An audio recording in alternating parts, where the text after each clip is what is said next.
C'est maintenant le temps de la chronique en compagnie de la psychologue et coach de vie Sylvie Boucher. Bonjour Sylvie, comment ça va? Mais ça va bien, ça va bien. C'est tellement beau, hein? Moi, j'aime tellement l'automne. Et toi, comment ça va? Ça va super bien. Et cette semaine, on est rendu à la dernière lettre du mot A pour perma, pour l'accomplissement. Mais oui, on est rendu là. En fait, on va parler d'accomplissement, puis je pense que la majorité des auditeurs sont quand même familiers avec le concept d'accomplissement. Parce que dans le fond, on parle d'accomplissement quand on parle de réaliser, de réalisation de quelque chose qu'on a fait ou qu'on est en train de faire. Donc, quand on parle d'accomplissement, on parle aussi les buts, les buts que la personne poursuit, sa progression vers ses objectifs. Les recherches sont très claires. Elles démontrent que quand les gens ont des projets, que ce soit des petits ou des gros, habituellement, les gens sont plus heureux. Dans mon bureau, des fois, là, les gens, ça va pas bien, ça fonctionne pas. Puis quand on se met à regarder leur vie, on se rend compte qu'il manque de projets. Alors que quand un projet, ça donne une direction, ça donne une direction à notre vie. Ça donne carrément une raison de se lever chaque matin. Parce que si on n'a rien d'intéressant à faire, si on n'a qu'une longue suite là de corvées puis de tâches qu'on n'aime pas, là, tu sais, de ménage, les courses, le lavage, puis bon, le ton de la pelouse, puis des affaires qu'on n'aime pas, ben c'est difficile à ce moment-là d'avoir de la motivation. C'est difficile de se lever le matin plein d'enthousiasme, là, juste pour faire des corvées désagréables. Quand c'est comme ça jour après jour, là, ça devient pénible. Alors, c'est important d'avoir des projets. Ben oui, c'est important. Mais il faut pas en avoir trop, puis là, moi, je commence à être à la limite d'en prendre trop, là. C'est toujours une question d'équilibre, hein? Trop, c'est comme pas assez. Effectivement, trop, ça devient épuisant. Puis tu sais, les projets, bon, ils peuvent être agréables. Par exemple, je peux décider, là, je vais aux pommes en fin de semaine avec la famille. Ça, c'est un petit projet. Ça n'a pas besoin d'être un immense projet ou un projet de carrière extraordinaire. Ça peut être un petit projet ou un gros, comme on veut. Ça peut être agréable sur le coup. Tu sais, ça, c'est fun parce que ça rajoute des émotions positives, là, immédiatement. Quand j'y pense et quand je vais y aller en fin de semaine, là, c'est le fun. En plus, ben, ça va me permettre d'entretenir des relations positives avec mon entourage. Alors, avec le petit projet d'aller aux pommes, je fais une pierre deux coups. Les émotions et les relations positives. On peut aussi avoir un projet qui demande plus d'efforts. Il sera peut-être pas si agréable à court terme, mais qui fait du sens. C'est important là que ça fasse du sens. Une journée, je discutais avec un de mes amis parce que mon patio, je voulais le faire repeindre. Puis il me dit, pourquoi tu le fais pas toi-même? Tu serais pas fière de le faire toi-même? Moi, j'ai fait le mien, puis j'étais très content, j'étais fière. Il avait bien raison parce que il avait très bien réussi. Alors c'est correct qu'il soit fier de son projet, mais pour moi, je suis pas manuelle et ça n'a pas de sens pour moi. D'arriver puis de dire, hey, je peux être fière de moi, je suis capable de peinturer un patio. Ça fait pas de sens. Pour moi, c'est plus important, par exemple, d'écrire un article ou même, à la limite, de choisir les couleurs. Moi, je suis sensible aux couleurs. Alors, si j'arrive à choisir des belles couleurs qui me donnent un sentiment d'harmonie puis qui me plaisent, ça, bizarrement, je peux être fière. Je m'en fous comment c'est peinturé. C'est-à-dire, je veux que ça soit bien peinturé, mais je n'ai pas besoin que ça soit moi qui l'ai fait. Mais les couleurs, ça, je suis fière quand je les choisis bien.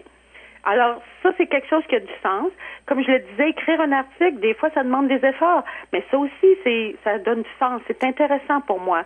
Alors, nos projets, il faut qu'ils fassent du sens.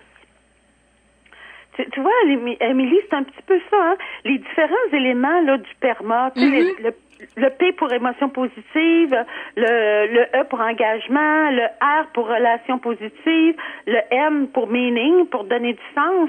Tout ça ensemble, là, ça se combine. Alors, si on est capable de les combiner dans une même activité, cette activité-là, elle a beaucoup de probabilité d'augmenter notre bien-être. Donc, tu vois, c'est important d'avoir des buts, des projets. Et en plus, des fois, on est fier quand on est rendu là au bout pour qu'on a réussi. Mais le temps qu'on progresse, quand on constate qu'on approche de nos buts, ça aussi, c'est encourageant puis c'est motivant. Parce que souvent, quand on poursuit un projet, là, on utilise des compétences et des habiletés qu'on a déjà. Puis ça, c'est le fun parce qu'on se sent compétent. Puis c'est le fun. Mais en plus, souvent, quand on a un projet qui est un petit peu ambitieux, là, ça nous oblige à acquérir des nouvelles connaissances, des nouvelles habiletés, de développer des nouvelles compétences. Donc là, on grandit, hein, si on peut dire, on agrandit nos compétences. Et ça aussi, c'est intéressant. Donc, ça augmente encore notre confiance en soi. Puis évidemment, quand on réussit puis qu'on se rend compte en plus qu'on a appris des nouvelles choses, ça peut aussi augmenter notre estime de soi. Bien entendu. Et ça, c'est le fun aussi. Alors, tu vois, quand on a ce sentiment-là d'accomplissement, là, on peut vraiment parler de ce qu'on appelle l'accomplissement de soi ou de ce qu'on appelle aussi de l'actualisation.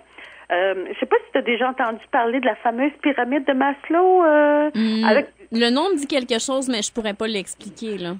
Ben, écoute, Maslow, c'est un monsieur qui est un psychologue, évidemment, et qui s'occupait justement d'aider les gens à devenir la meilleure version d'eux-mêmes, là, comme on dit aujourd'hui. Alors, il a établi une pyramide de besoins. Les premiers besoins, c'est physiologique, manger, pouvoir dormir, besoin de sécurité, tu sais, de pas coucher dans la rue puis risquer de se faire agresser, un besoin d'appartenance, l'importance de se sentir dans un groupe. Un besoin d'estime, apprécier les autres et s'apprécier soi-même. Et le dernier besoin, celui qui est en haut de la pyramide, c'est le besoin de s'accomplir. Alors, quand les besoins de base sont relativement comblés, parce que tu comprends bien qu'en Afrique, quand tu crèves de faim, là, le besoin de s'accomplir, ils l'ont loin. Là. Oui. Ça, on n'est pas à la même place. Mais ici, dans notre société riche, où d'habitude les besoins de base sont relativement comblés, ben à ce moment-là, l'être humain il peut se consacrer à son besoin d'accomplissement.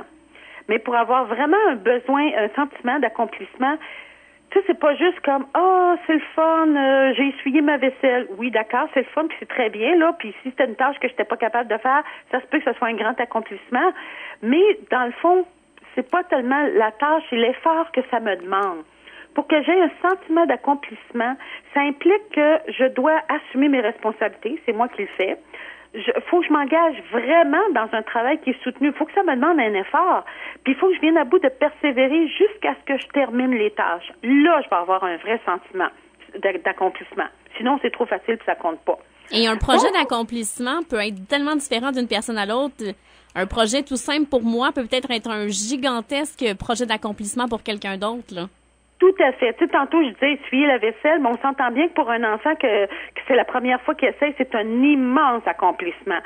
On n'a pas besoin, dans le fond, de réussir quelque chose qui mérite une médaille olympique. On peut avoir des grandes réussites dans une vie, puis ça, c'est toujours le fun, mais elle est grande, dans le fond, à nos yeux. C'est ça qui est important. C'est celle qui m'a permis de faire un effort. Et souvent, on a une collection de petites réussites qu'on trouve ordinaires puis qu'on voit même plus. Tu sais, toi puis moi, là, on fait des capsules. Ben, à un certain moment, ça devient quasiment presque automatique. On réalise pas qu'il y en a un accomplissement là-dedans. Alors, si on veut développer un sentiment d'accomplissement, ben, on n'est pas obligé d'attendre d'avoir gagné une médaille d'or ou de réussir une chose immense. Faut prendre conscience de la multitude de petits accomplissements qu'on fait chaque semaine. Et dans le fond, là, ben, c'est ça le défi de la semaine, de prendre conscience de nos accomplissements, autant les grands que les petits, et d'en être fiers. Ben, merci beaucoup, Sylvie. On se reparle dans 2 semaines. Merci. Au revoir.